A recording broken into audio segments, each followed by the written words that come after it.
All right, so I'm going to do this video from my office this morning. I'm not sitting outside. It's nice and bright and sunny out, but it is freezing.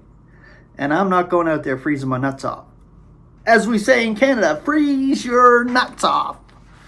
I don't want to do that. So I put together this little word study today, but it's a really interesting one, and it goes into some detail here. I thought of the word impending.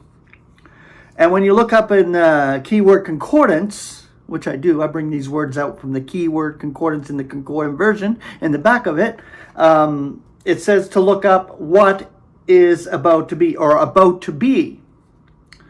So it redirects you to that. And I went and looked that up, and it was interesting. And the passages of scripture, it's amazing. But I also printed off something from Enoch on this subject, about to be, from a scriptural viewpoint. And for your information, under the more section, here, I'll show you. I'm right here at my computer, so I'm able to show you where it is. I got 3 links here, 4 links in total. But when you click more, the more button right there. See, I just did that. Click the more button. And you can find the description of what is done here on this YouTube channel, what God is providing for believers, what I believe, my own belief right there. And you get the links underneath, all that wonderful information of my address and phone number, email, etc. So you can get a hold of me. But there is the links right there. There's 1, 2, 3, 4. Concordant, Martin, the web archive, and the scriptural word studies. That's a permanent link that I'm going to leave there. Anybody can access it at any time.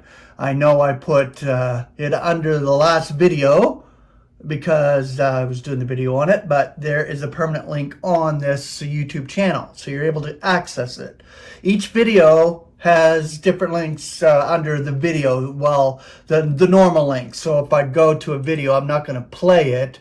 I'll just pause it, but you can see under this, if you go more there under the video, you're going to get that link right there. But then you're going to get the support link, which is the PayPal link. You can contribute to this work in the Lord if you'd like. It's there.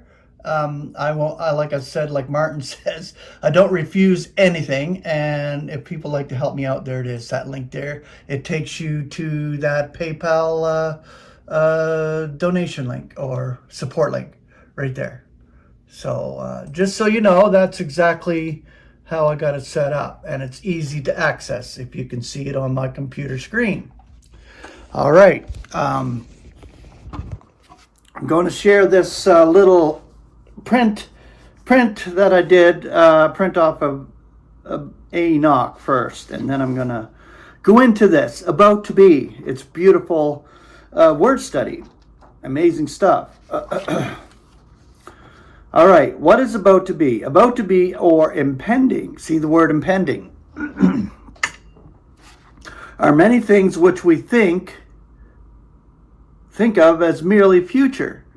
In revising the occurrences of the word Melo, which is the Greek, Melloo, which the Authorized Version renders be about, be almost, be at point of, be ready, be to come, be yet, begin, intend, mean, mind, shall, should after, should afterwards, should be hereafter, tarry, will, would, etc. The conviction increased that it always refers to something impending rather than simply future, what may occur immediately, rather than something which belongs to some dim, far-off era or time. I therefore changed all passages with future, see concordance, to impending. So the references, when you look in the keyword concordance, which I take these words from, you can see that it refers you to another word sometimes when you look up a certain word, which I looked up, impending, and it referred me to that, about to be. The glorious truth that all is known of God in advance, so that he is well aware of the future and is able to reach his predetermined goal, which is being all in all, like almost all of God's grandest unfoldings, has led to reasonings which reject another aspect of his revelation.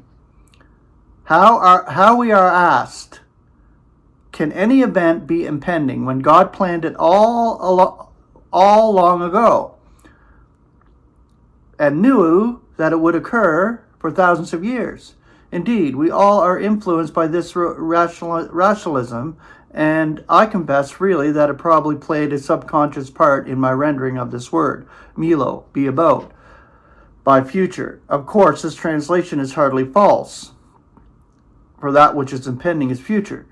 Yet it fails to fully reproduce the thought of possible nearness, which distinguishes it from mere futurity. How do you say that? Future. In our reasonings, we, sons of Adam, are prone to forget the vast gulf between us and the deity. For us, nothing is impending, which we know will never occur in our lifetime. If we knew the day of our death, it would not hang over us, ready to crash at any moment. God knows it, but that does not remove its immediate menace, especially when we are very ill or in dire danger. At such times, reason retires and leaves us to the more natural feelings of our instincts. With God, little of the future is impending. All is known. With us, much is impending. Little is known. The uncertainty as to the immediate future is a vital element in God's testing and trial of his creatures, which reason should never attempt to remove. Even though the sword which is suspended over us does not descend at all, and we enter life at our Lord's presence without dying, nevertheless it has been impending at all times. See, our expectation is constantly our expectation, 24/7. We have an expectation to be snatched away, to be changed, to be made immortal, to be given life among the celestials. This is our expectation, and it's constant. It's constant until it actually occurs. Let us therefore no longer reason from God's omniscience as though we also possessed it, nor let us imagine that God is a man, so that he may not leave us in suspense or with a sense of something impending which will not occur for thousands of years. I am thoroughly convinced that it is God's intention in his wisdom to keep before each one of us, and before all saints in this administration of his grace, the sense of the impending presence of Christ. Yes, for this is the most powerful incentive to a godly walk that could be given to us. Moreover, in our experience, it will work out precisely as if it were actually so, for the instant of our exit out of this life is followed by our entrance into his presence, even if we die before he comes. The interval between is a blank. Exactly, so it's instant. Those who have gone to repose in Christ, their next conscious moment is before our Lord, caught up in his presence, caught up with the saints together, all of us together to our Lord in the air. So it's an instant. For us, it is not God's indignation, Matthew 3:7, or death which is impending. In reality, it is life, 1 Timothy 4:8. This is not merely a future life, but may be experienced by the reader of these lines before he comes to the end of this article, even though it may not actually occur for 1,000 years. Nothing that impends will be able to separate us from the love of God in Christ Jesus our Lord. Beautiful, right there. Good explanation. For those who die in this life as unbelievers, their next conscious moment is the great white throne judgment, which is a future event after the next 1,000 years, at the end of the 1,000 years. Okay, so about to be. The Greek is Milo, and the English elements is be about. The concordant definition, be on the verge of an action. The participle is often shown as about that which is impending. The concordant scripture, 2 Timothy 4:1. I am conjuring you in the sight of God in Christ Jesus, who is about to be judging the living and the dead in accord with his advent and his kingdom, who is about to be judging. Right there it is. 1 Thessalonians 3:4. For even when we were with you, we predicted to you that we are about to be afflicted, according as it came to be also, and you are aware. Romans 4:24. But because of us also, to whom it is about to be reckoned, who are believing on him who rouses Jesus our Lord from among the dead. 1 Timothy 1:16.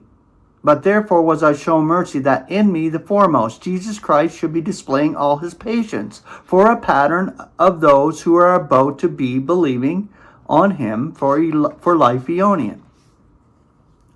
Romans 5:14. Nevertheless, death reigns from Adam unto Moses over those who do not sin in the likeness of the transgression of Adam, who is a type of him who is about to be.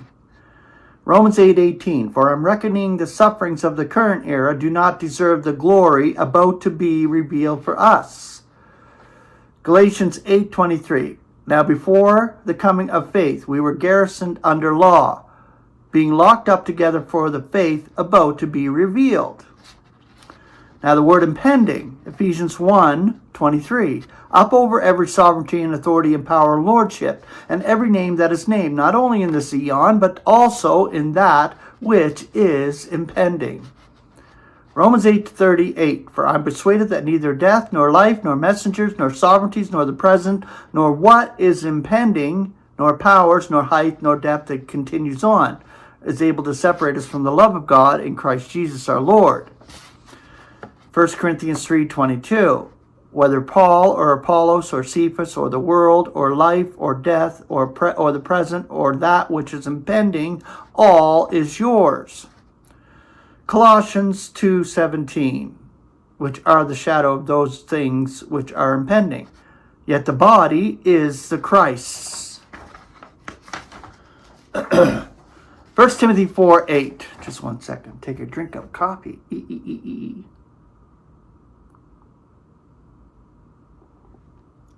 All right. 1 Timothy 4:8. For bodily exercise is beneficial for a few things, yet devoutness is beneficial for all, having promise for the life which now is, and that which is impending, which is our call among the celestials. Right there. That which is impending. And the final one here, 1 Timothy 6:19, treasuring up for themselves an ideal foundation for that which is impending, that they may get hold of life really.